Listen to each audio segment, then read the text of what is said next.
Here's an example from our notes of figuring out the quotient when dividing two polynomials, and we're going to use long division. So first thing I'm looking at is that I have a 0x squared term missing. So make sure we include that when we do our long division. And other than that, everything else looks good to me. So this is the dividend, so that goes underneath the long division bar. Again, I'm including that 0x squared as a placeholder so that everything lines up. And then my divisor, the 2x plus 3, goes to the left. Okay, now what you're going to do is focus on the first term from each polynomial. And I always phrase this as 2x times what gives me 4x cubed. And that's 2x squared. And if you ever got this part wrong, you'd figure it out the next step, because we're going to take this term and multiply each part of the binomial. So 2x squared times 2x is 4x cubed. 2x squared times 3 is 6x squared. Now you're subtracting this entire binomial from this polynomial. As soon as I draw the line, I'm going to change the sign. So this was a minus, it's now going to be a plus. This is positive, it's now negative.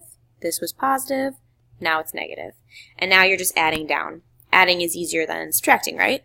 So just like what I want, 4x cubed plus a negative 4x cubed, those are going to drop out, and that's always going to happen because you made it that way. Now 0x squared plus a negative 6x squared is negative 6x squared. And now you're going to bring down your next term. So I'm going to bring down the 5x. And then the process starts over. So focus just on the first term from each. 2x times what gives me negative 6x squared? It's negative 3x. So again, if you got that wrong, you'd figure out the next step. Negative 3x times 2x is a negative 6x squared. Negative 3x times a positive 3 is a negative 9x. Draw the line, change the sign. Just like I want, these guys are going to drop out. 5x plus 9x is 14x. Bring down the plus 10. Alright, process starts over. 2x times what gives me 14x? That's 7. 7 times 2x is 14x. 7 times 3 is 21. Okay, draw the line, change the sign.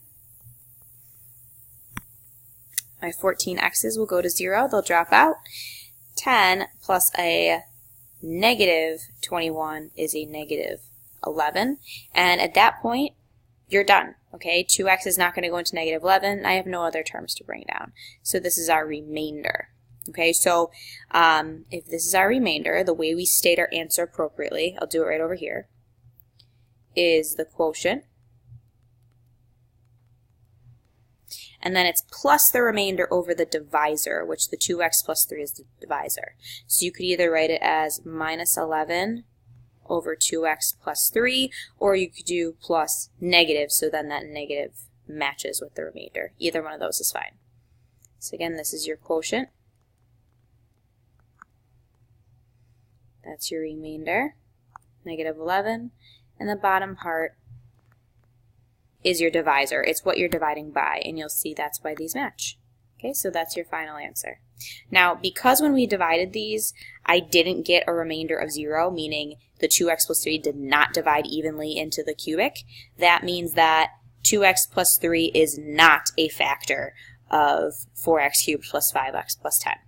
If it did go in evenly, if I did have a remainder of 0, then I could say it is a factor. And that's what ties into this question right here.